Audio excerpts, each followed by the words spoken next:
Louvado seja nosso Senhor Jesus Cristo. Nós vamos dar continuidade à nossa reflexão do livro dos Salmos. Trabalhar os Salmos 58 e 57, nosso 66º encontro. É Salmo 58 da versão hebraica, 57 versão grego-latina. A justiça de Deus alegra os justos. Vamos fazer nesse primeiro momento, a leitura deste Salmo 58 e 57. A maior alegria dos justos. Poderosos, é verdade que vocês dão sentenças justas? Será que vocês julgam os homens com retidão? Ao contrário, no coração vocês planejam a injustiça, e na terra sua mão inclina a balança, em favor do violento. Desde o seio materno, os injustos se extraviam. Desde o ventre já falam mentiras. Eles têm veneno como veneno de serpente. São como víbora surda, que tapa os ouvidos, para não ouvir a voz dos encantadores, do mais hábil em praticar encantamentos. Ó Deus, quebra-lhes os dentes na boca. Javé arranca as presas desses leõezinhos.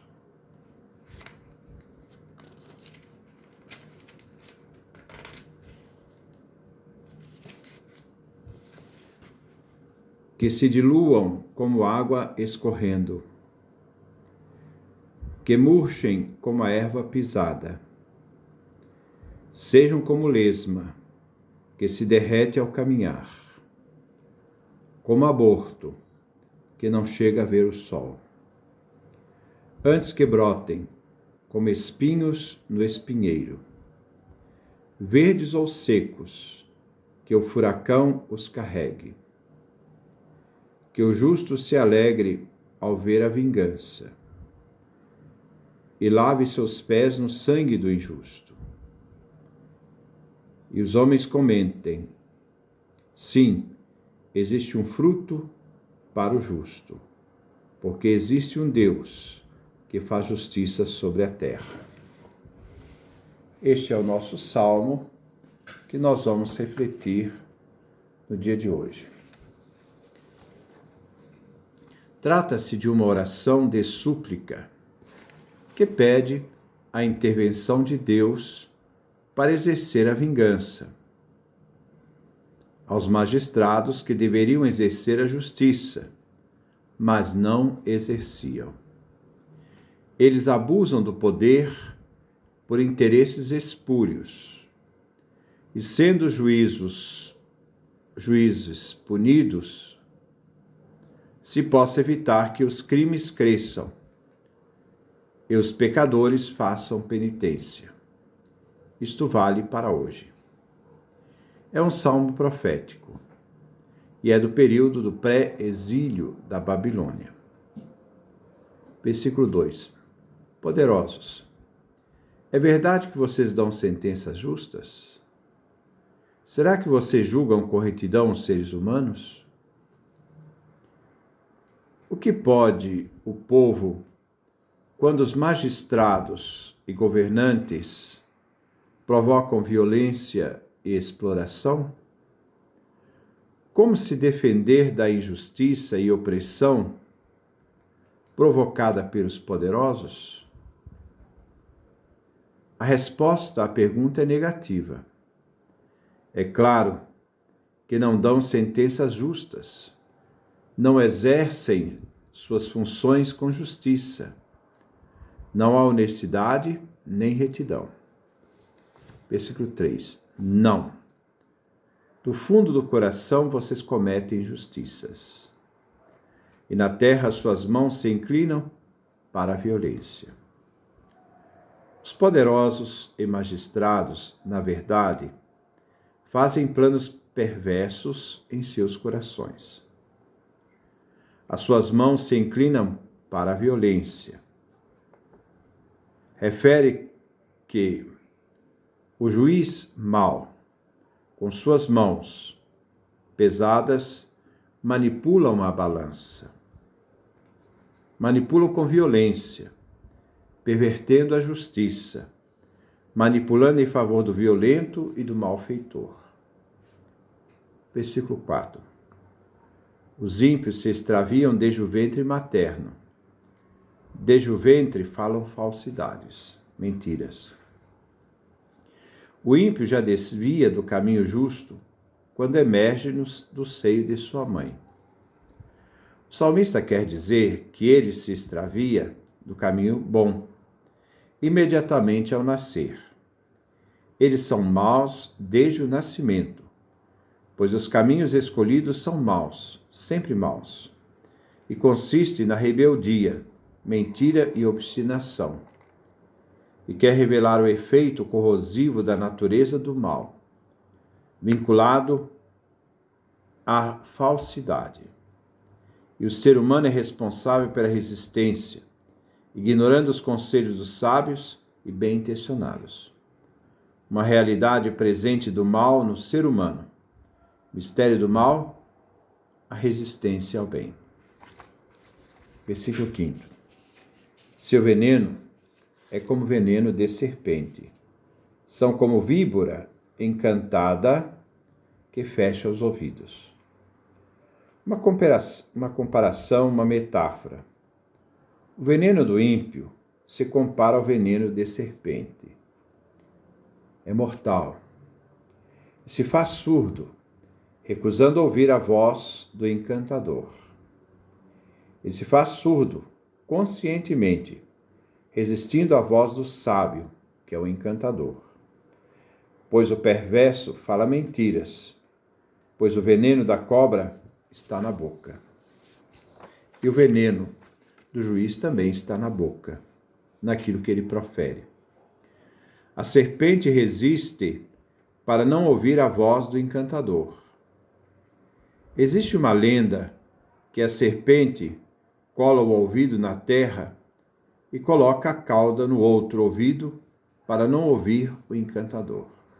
Versículo 6. Para não ouvir a voz do encantador, do mais hábil na prática do encantamento. Não abre o ouvido para não obedecer. E assim o encantador não se comunica com a serpente, e ela não obedece o comando. E não se coloca pronto a fazer sua vontade. E não obedece ao mais esperto dos encantadores. O malfeitor constantemente fala palavras más, e é impossível, com palavras, persuadi-los para modificar o que se diz, porque eles agem como se fossem surdos. Versículo 7. Ó Deus, quebra-lhes os dentes na boca. Javé, arranca desses leõezinhos suas presas. É uma imprecação, uma súplica. Novamente, uma metáfora. Os leões, ao perderem a presa, perdem a capacidade de estraçalhar suas vítimas. Que eles percam a ferocidade, arrancando-lhes as presas. Que Javé remova a capacidade dos ímpios de fazer o mal. O salmista usa Javé para o Deus da proximidade e súplica a Elohim, para que não possam fazer o mal aqueles que julgam e agem com maldade. O salmista usa a metáfora de arrancar os dentes, referindo à destruição de uma construção, harasta. Ao remover os dentes, no seguinte sentido: os dentes são fixados na boca, como as palavras numa construção. Aliás, os dentes são fixados na boca, como os pilares numa construção. Versículo 8. Sejam desprezados como água que escorre, e murcham como erva pisada. Que os ímpios possam desaparecer. A súplica é para Deus erradicar o mal, suplicando a Deus que atenda às maldições do salmista. Temos que ver que, dentro da visão do Antigo Testamento, as maldições são consideradas eficazes em virtude de seu poder mágico, mas vêm revestidos de uma oração de vingança. E assim é Deus quem castiga, não os seres humanos. Claro que isso aqui é uma perspectiva do Antigo Testamento, olho por olho, dente por dente, né? Já não é a perspectiva do Novo Testamento. Perdoai os vossos inimigos, fazei o bem àqueles que vos odeiam, rezai por aqueles que vos perseguem. Versículo 9. Sejam como lesmas que se dissolvem ao andar, como aborto humano que não chega a ver o sol.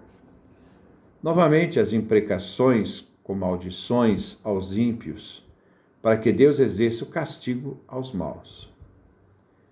Que a queda do ímpio se assemelhe à dissolução das lesmas ao andar, que vão deixando rastros por causa do sol, ou como o aborto arrancado do útero materno. Versículo 10. Antes que brotem, como espinhos do espinheiro, verdes ou secos, sejam arrasados pelo incêndio. Que antes que brotem, não importa, secos ou verdes, que o incêndio os destrua e não nasçam mais. Antes que os ímpios realizem seus desígnios, que caiam e sejam destruídos. Do versículo 7 ao versículo 10, o salmista roga a Deus que sejam exterminados os ímpios, pedindo que sejam eles eliminados. Eles fazem o mal, desde que saíram do ventre materno. Que Deus possa agir e realizar o extermínio deles. Então o salmista diz: quebra-lhes os dentes da boca, sejam desprezados como água que escorre, murchem como a erva pisada, sejam como lesmas que dissolvem ao andar, sejam como abortos humanos que não chegam a ver o sol, sejam arrasados pelo incêndio. Versículo 11. Alegre-se o justo ao ver a vingança, e lave os pés no sangue do ímpio. O sabor da vitória e da vingança de Deus que atende à prece do fiel tem um sentido que devemos ver dentro do contexto da época.